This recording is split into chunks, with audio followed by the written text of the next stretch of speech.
اس حدیث کو لے کر قادری صاحب نے جو بعض محل نظر باتیں اور مغالطے دینے کی کوششیں کی، ان میں سے کچھ کی حقیقت انشاءاللہ ہم ظاہر کریں گے۔ بعض لوگوں کو ایک مغالطہ لائق ہوتا ہے اور وہ کہتے ہیں کہ یہ جو فقہ بنی مذہب حنفی اور مالکی اور شافعی اور حنبلی، یہ فقہ معاذ اللہ دین میں بدعت بنی۔ ہم عرض کرتے ہیں کہ فقہ تفقہ فی الدین، یعنی دین اسلام میں قرآن و سنت میں سمجھ سوجھ و بوجھ کو ہم بدعت قطع نہیں کہتے، بلکہ قرآن و حدیث کی روشنی میں یہ تو مطلوب اور محمود عمل ہے۔ آپ کہیں گے نادان، جو انسان بڑا ہوتا گیا تو لباس کی ضرورت پڑی۔ حالانکہ لباس کی ضرورت بڑوں ہی کو نہیں، بچوں کو بھی ہوتی ہے، اور ایسا قطع نہیں کہ بچے ہمیشہ بے لباس پھرتے ہوں، پھر جب بڑے ہوتے ہوں تب لباس استعمال کرنے لگتے ہوں۔ تو فقہ بھی تابع حدیث ہوئی، فقہ بھی تابع قرآن ہوا۔ طاہر القادری صاحب پھر سے سن لیں، ایسی فقہ جو کتاب و سنت کے تابع ہو، قرآن اور حدیث سے مستنبط اور ماخوذ ہو، ایسے فقہ کے ہم منکر نہیں، بلکہ یہ تو مطلوب و محمود ہے اور یہ دین ہے۔ لیکن فقہ کے نام پر خود ساختہ من گھڑت مسائل جس کا قرآن و سنت سے کوئی ثبوت نہ ملتا ہو، ایسی باتوں کو ہم فقہ مانتے ہی نہیں۔ السلام علیکم ورحمۃ اللہ وبرکاتہ۔ ان الحمد للہ نحمده ونستعینه ونستغفره ونعوذ بالله من شرور انفسنا ومن سیئات اعمالنا من يهده الله فلا مضل له ومن يضلل فلا هادي له اشهد ان لا اله الا الله وحده لا شريك له واشهد ان محمدا عبده ورسوله اما بعد۔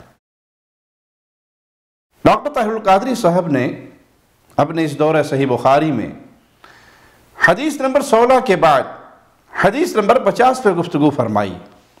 اہل علم اور طلبہ کے ہاں یہ حدیث جبریل کے نام سے مشہور و معروف ہے۔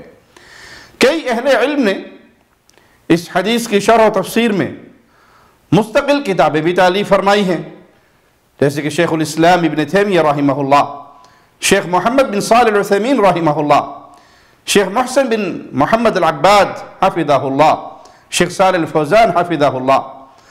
اور اردو دان طبقے کے لیے ہمارے شیخ و مربی فضیلت الشیخ علامہ عبداللہ ناصر رحمانی حفظہ اللہ، ان کی بڑی علمی، تربوی اور اصلاحی شرح تفصیل کے ساتھ تحریری صورت میں موجود ہے۔ شائقین علم ان کتابوں سے استفادہ فرما سکتے ہیں۔ اس حدیث کو لے کر قادری صاحب نے جو بعض محل نظر باتیں اور مغالطے دینے کی کوششیں کی، ان میں سے کچھ کی حقیقت انشاءاللہ ہم ظاہر کریں گے۔ بڑے ہی اختصار کے ساتھ عرض ہے کہ سیدنا جبریل علیہ السلام انسانی صورت میں رسول اللہ صلی اللہ علیہ وسلم کی خدمت میں حاضر ہوئے اور بڑے ہی ادب و احترام کے ساتھ آپ کے سامنے بیٹھے اور چند سوالات عرض کیے، ایمان کے بارے میں دریافت کیا، تو رسول اللہ صلی اللہ علیہ وسلم نے بنیادی ایمانیات کے امور پر وضاحت فرمائی کہ تم اللہ پر، اس کے ملائکہ پر، رسولوں پر اور آخرت پر ایمان لے کر آؤ۔ جبریل علیہ السلام نے اسلام کے بارے میں سوال کیا تو رسول اللہ صلی اللہ علیہ وسلم نے فرمایا اسلام یہ ہے کہ تم اللہ کی عبادت کرو، اس کے ساتھ کسی کو شریک نہ ٹھہراؤ، نماز قائم کرو، فرض زکوٰۃ ادا کرو، رمضان کے روزے رکھو۔ جبریل علیہ السلام نے احسان کے بارے میں پوچھا تو رسول اللہ صلی اللہ علیہ وسلم نے فرمایا احسان یہ ہے کہ تم اللہ کی عبادت اس طرح کرو گویا تم اللہ کو دیکھ رہے ہو، اور اگر یہ نہیں تو کم از کم وہ تمہیں دیکھ رہا ہے، یہی کیفیت پیدا ہو جائے۔ جبریل امین نے سوال کیا قیامت کب قائم ہوگی؟ تو رسول اللہ صلی اللہ علیہ وسلم نے فرمایا جس سے پوچھا جا رہا ہے وہ پوچھنے والے سے زیادہ نہیں جانتا، البتہ میں اس کی کچھ نشانیاں بتا دیتا ہوں۔ جب لونڈی اپنے آقا کو جنے، اس میں اولاد کی نافرمانی کا ذکر ہے، اور جب اونٹ چرانے والے اونچی بلڈنگوں پر فخر کرنے لگے۔ قیامت کا وقوع ہونا یہ ان 5 باتوں میں ہے جس کا علم سوائے اللہ کے کسی کے پاس نہیں۔ پھر آپ صلی اللہ علیہ وسلم نے سورۃ لقمان کی آخری آیت تلاوت فرمائی۔ جب جبریل امین چلے گئے تو رسول اللہ صلی اللہ علیہ وسلم نے فرمایا یہ جبریل امین تھے جو اس لیے تشریف لائے تھے کہ تم لوگوں کو تمہارا دین سکھائیں۔ اس حدیث میں دین اسلام کے اہم ترین امور کی تعلیم ہے۔ اب قادری صاحب ذرا ان کو بھی سنیں کہ وہ اس حدیث سے اپنے بدعی عقائد کو تحفظ دینے کے لیے کیا گل کھلا رہے ہیں۔ قادری صاحب فرماتے ہیں بعض لوگوں کو ایک مغالطہ لاحق ہوتا ہے اور وہ کہتے ہیں کہ یہ جو فقہ بنی مذہب حنفی اور مالکی اور شافعی اور حنبلی، یہ فقہ معاذ اللہ دین میں بدعت بنی۔ ہم عرض کرتے ہیں کہ فقہ تفقہ فی الدین، یعنی دین اسلام میں قرآن اور سنت میں سمجھ سوجھ و بوجھ کو ہم بدعت قطعاً نہیں کہتے، بلکہ قرآن و حدیث کی روشنی میں یہ تو مطلوب اور محمود عمل ہے۔ لیکن جن لوگوں نے اندھی تقلید کی عینک پہنی ہوئی ہے اور اپنے مذہب کے لیے تعصب کو اس طرح اپنے اوپر اوڑھ لیا ہے کہ کتاب و سنت کے واضح نصوص کو رد کر دیتے ہیں اپنے مذہب کو بچانے کے لیے، تو یقیناً یہ بدعت ہے۔ سلف صالحین اس تعصب سے الحمدللہ پاک رہے ہیں۔ ارے بھائی، علم الاحکام اور علم فقہ کا کون مخالف ہے؟ اسے بدعات کی بحث میں گھسیٹ لانا بدعات کے دفاع کے علاوہ اور کیا ہے؟ سنیے ذرا قادری صاحب کو، ذرا کمال دکھانے کی کوشش کرتے ہوئے کیا فرماتے ہیں۔ ہر چیز کی ایک ہوتی ہے ابتدائی حالت۔ ایک وقت تھا آپ بھی رحم مادر میں ایک نطفے کی طرح تھے، آج آپ 6 فٹ کے جوان ہیں تو آپ بدعت نہیں بن گئے۔ کوئی کہے جی آپ کیا تھے؟ آپ تو پھٹکا تھے، ایک نطفہ تھے، تو 6 فٹ کا جوان کہاں سے بن گیا؟ اور یہ ٹوپی کہاں سے آ گئی؟ امامے کہاں سے آ گئے؟ شیروانیاں کہاں سے آ گئیں؟ آپ تو ننگے پیدا ہوئے تھے۔ یہ تو سب بدعت ہے، اصل کے خلاف ہے۔ میں نکتہ سمجھا رہا ہوں، یہ سب اصل کے خلاف ہے۔ یہ امامے، یہ داڑھی، یہ ٹوپیاں، یہ کپڑے، یہ کہاں سے آ گئے؟ آپ کہیں گے نادان، جو جو انسان بڑا ہوتا گیا تو لباس کی ضرورت پڑی۔ طاہر القادری صاحب اپنی اس نکتہ دانی میں اکلوتے نہیں، اہل بدعت اور قبر پرستوں کے احبار اور رہبان علماء سوء اکثر اسی طرح کی فضول باتوں کے ذریعے اپنی قبر پرستی اور بدعات پر مبنی دین کو صحیح اور مجاز ثابت کرنے کی کوششوں میں مگن رہتے ہیں۔ سادہ لو عوام کو گمراہ کر کے ان سے داد سمیٹتے نظر آتے ہیں، اور افسوس تو اس بات پر ہے کہ اس قدر واضح باتیں یہ بھی ضرورت محسوس ہم کرتے ہیں کہ قادری صاحب کو سمجھائیں، ان کو اللہ تعالیٰ عقل و شعور عطا فرمائے تاکہ ایسی کچی اور بے بنیاد باتوں سے بچ کر اپنا اور دوسروں کا قیمتی وقت برباد کرنے کا بوجھ ڈھونے سے بچ جائیں۔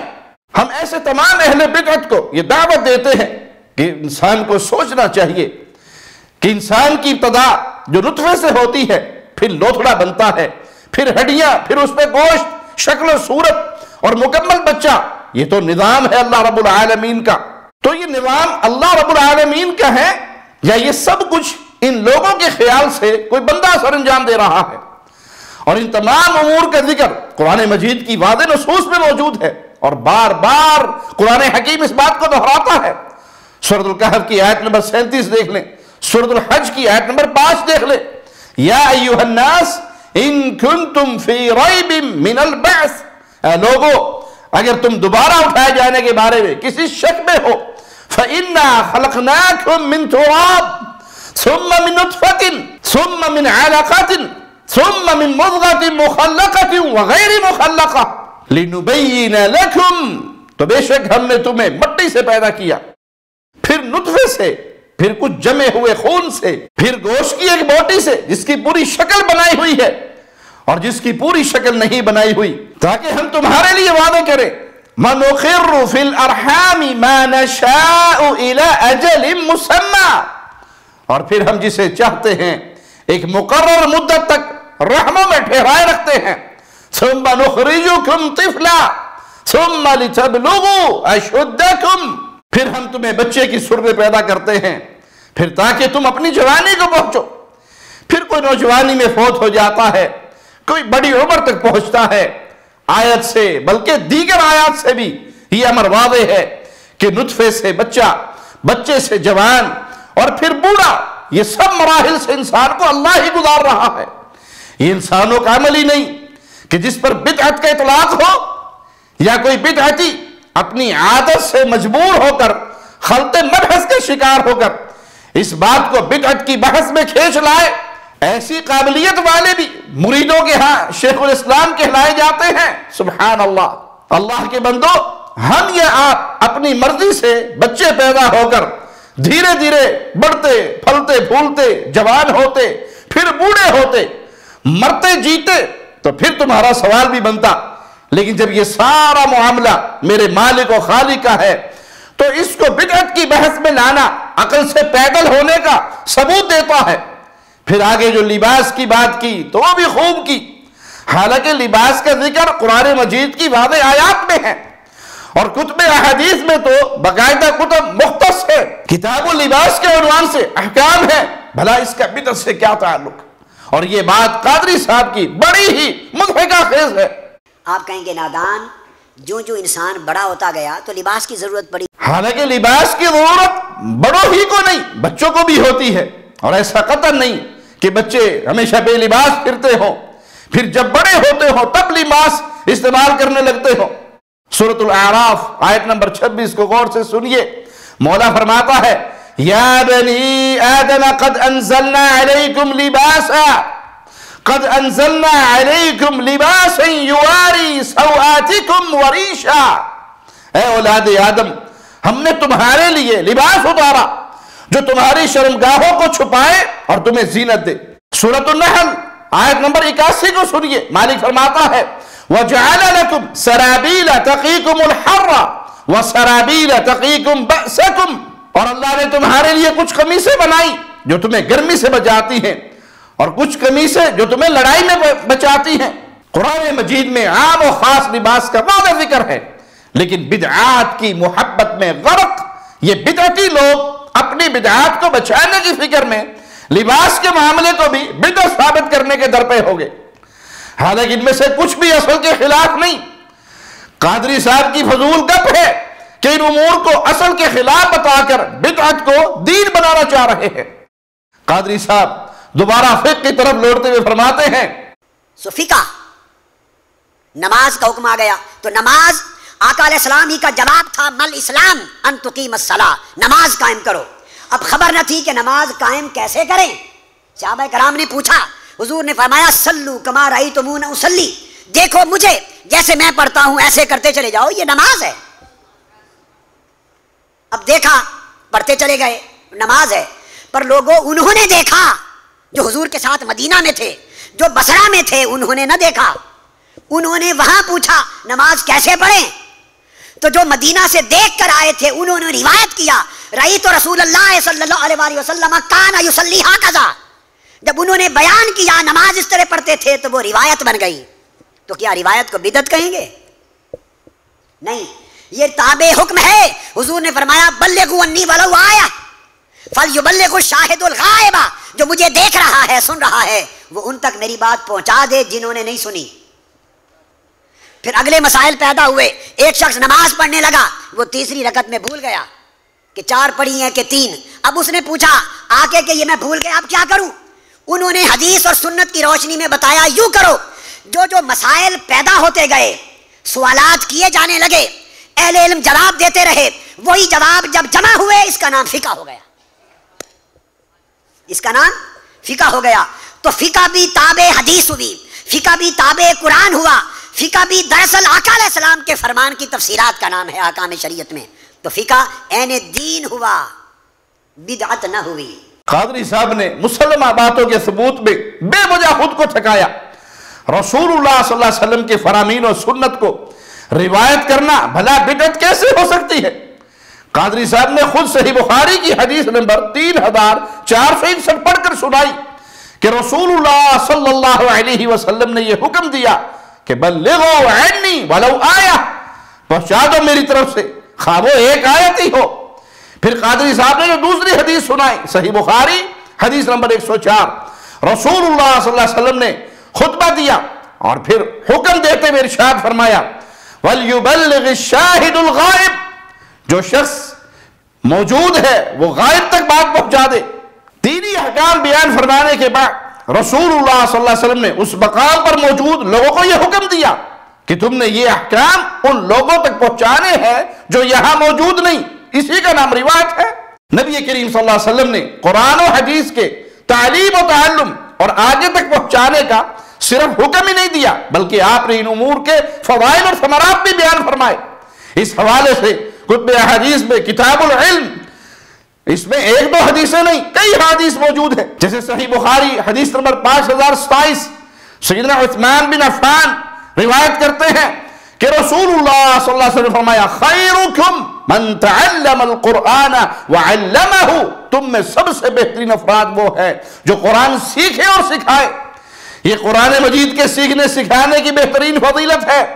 سنن ابی داؤد حدیث نمبر 3660 میں زید بن ثابت سے روایت ہے کہ میں نے رسول اللہ صلی اللہ علیہ وسلم کو یہ فرماتے ہوئے سنا نظر اللہ امرأ سمع منا حدیثا فحفظہ حتی یبلغہ، اللہ اس بندے کو تر و تازہ رکھے جو ہم سے حدیث سنے بس اسے یاد کر لے یہاں تک کہ اسے آگے پہنچا دے. قرآن اور حدیث اور اس کے احکامات کو پہنچا دینا اللہ اور اس کے رسول کا حکم ہی نہیں بلکہ اس کے تو بہت زیادہ فضائل بھی ہے، جیسا کہ ان حدیث اور بہت سی آیات سے بھی یہ بات ثابت ہے. تو ان امور کو بدعات کی بحث میں گھسیٹ لانا بدعات کے شوق کے علاوہ اور کیا ہو سکتا ہے؟ قادری صاحب بدعت تو وہ امر ہوتا ہے جس کا ثبوت کتاب و سنت میں نہ ہو اور نہ ہی صحابہ کرام کی زندگیوں میں اس کا ذکر و ثبوت ملتا ہو. اب رہی فقہ کی بات، جیسے آپ نے کہا تو فقہ بھی تابع حدیث ہوئی، فقہ بھی تابع قرآن ہوا. طاہر القادری صاحب پھر سے سن لیں، ایسی فقہ جو کتاب و سنت کے تابع ہو، قرآن اور حدیث سے مستنبط اور ماخوذ ہو، ایسے فقہ کے ہم منکر نہیں بلکہ یہ تو مطلوب و محمود ہے اور یہ دین ہے. لیکن فقہ کے نام پر خود ساختہ من گھڑت مسائل جس کا قرآن و سنت سے کوئی ثبوت نہ ملتا ہو، ایسی باتوں کو ہم فقہ مانتے ہی نہیں، ہم اس کے منکر ہیں اور رہیں گے انشاءاللہ. خود ساختہ فقہ کی ایک مثال ملاحظہ کرتے چلیں. دارالعلوم دیوبند کے دارالافتاء سے فتویٰ طلب کیا جاتا ہے کہ آپ بچے کو گود میں لے کر نماز پڑھ سکتے ہیں؟ جواب میں فتویٰ آتا ہے کہ نہیں پڑھ سکتے. نماز میں بچے کو گود میں لینا عمل کثیر ہے کہ مفسد صلاۃ ہے. حالانکہ صحیح بخاری کی حدیث نمبر 516 صحیح مسلم اور سنن ابی داؤد میں بھی یہ روایت موجود ہے. ابو قتادہ بیان کرتے ہیں ان رسول اللہ صلی اللہ علیہ وسلم كان يصلي وهو حامل امامة بنت زینب بنت رسول اللہ. رسول اللہ صلی اللہ علیہ وسلم اپنی بیٹی زینب زوجہ ابی العاص رضی اللہ عنہما کی بیٹی امامہ کو اٹھائے نماز پڑھ رہے تھے. فَإِذَا سَجَدَ وَضَعَهَا وَإِذَا كَانَ حَمَلَهَا، جب آپ سجدہ فرماتے تو انہیں بٹھا دیتے اور جب قیام فرماتے تو اٹھا لیتے. لیکن لوگوں کی فقہ میں یہ جائز نہیں، عمل کثیر ہے جس سے نماز فاسد ہو جاتی ہے. اِنَّا لِلَّهِ وَإِنَّا إِلَيْهِ رَاجِعُونَ. یقیناً یہ مسئلہ تابع حدیث نہیں ہے، اسی لیے یہ فقہ نہیں بلکہ اس کے برعکس ہے. جبکہ اسی خود ساختہ فقہ کا ایک مسئلہ یہ بھی ہے کہ کتے کے بچے کو بلکہ بڑے کتے کو بھی اٹھا کر نماز پڑھ لیں تو نماز ہو جائے گی، بشرطی کہ اس کا منہ کس کر باندھ دے تاکہ کتے کی رال نمازی کے کپڑوں اور بدن پر نہ لگے. یہ مسئلہ ان کی مشہور کتاب در مختار کا ہے. اس کے اسکین اس کے اردو ترجمہ اور شرح کے ساتھ کشف الاسرار سے رحمہ فرما لے، جو کہ دارالعلوم دیوبند کے مفتی محمد ظفیر الدین مفتاحی صاحب کی کاوش ہے. مکتبہ فیض القرآن دیوبند ہند کا شائع کردہ نسخہ جلد 1 ہے، صفحہ 176 اور 177 میں یہ مسئلہ موجود ہے. اب سوچئے اللہ کے لیے کتنی عجیب بات ہے کہ چھوٹے بچے کو اٹھا کر نماز پڑھنا جو صحیح ترین حدیث سے ثابت ہے، ان کے فقہ میں عمل کثیر اور نماز فاسد کر دیتی ہے. لیکن کتے کے بچے کو بلکہ کتے کو گود میں اٹھا کر نماز پڑھ لیں تو نہ یہ عمل کثیر ہے نہ اس سے نماز فاسد ہوتی ہے. ان کی عقلیں گھاس کھانے چلی گئی. بندے دے پتر نو چکو تو نماز فاسد، کتے دے پتر نو چکو تو نماز جائز. اِنَّا لِلَّهِ وَإِنَّا إِلَيْهِ رَاجِعُونَ. حالانکہ حدیث میں بڑا واضح ہے کہ جس گھر میں کتا یا تصویر ہو وہاں فرشتے رحمت کے داخل ہی نہیں ہوتے. اور یہ عین نماز کی حالت میں کتے کو گود میں اٹھانے کو صحیح قرار دے رہے ہیں. یہ مسئلہ فقہ کا تو نہیں لیکن فقہ کے عین خلاف ہے اور یہ تابع حدیث بھی نہیں. اگر ہے تو پھر حدیث بتا دیں. ہم تو قرآن و حدیث کے تابع فرمان ہے. بعض ضدی لوگ بچہ گود میں اٹھا کر نماز پڑھنے پر بازار میں خود کمال دکھاتے ہوئے سوال کرتے ہیں اگر بچہ پیشاب پخانہ کر لے تو ہم سوال کرتے ہیں کتے کے پتر کو پیمپر لایا جائے، یا اس کتے کے بچے سے آپ نے پہلے گارنٹی لے رکھی ہے کہ اتنی دیر تجھے نماز میں اٹھاؤں گا، پیشاب نہ کرنا، پوٹی نہ کرنا. اللہ المستعان. ایسی کئی مثالیں ہیں، پر یہ ہمارا موضوع نہیں ہے، بس غلط فہمی دور کرنے کے لیے یہ ایک دو باتیں پیش کی ہیں کہ ہم اس طرح کے خلاف قرآن و سنت مسائل کے مخالف ہیں، تفقہ فی الدین اور فقہ القرآن و سنت کے نہیں۔ الحمدللہ آگے قادری صاحب نے بدعت کی محبت اور دفاع میں جو کچھ فرمایا، انشاءاللہ اس کی حقیقت اگلی ملاقات پہ بیان کریں گے۔ اللہ سے دعا ہے اللہ ہمیں دین کا خادم بنا کر رکھے، دین کا عامل بنا کر رکھے، شریعت محمدیہ کا داعی بنا کر رکھے، توحید و سنت کو پھیلانے والا بنا کر رکھے، اور اسی راستے میں ہمیں شہادت کی موت نصیب فرمائے۔ اقول قولی ھذا واستغفر اللہ لی ولکم ولسائر المسلمین۔ ہر لمحہ قرآن اور سنت کا ترجمان، فضیلت الشیخ توصیف الرحمان۔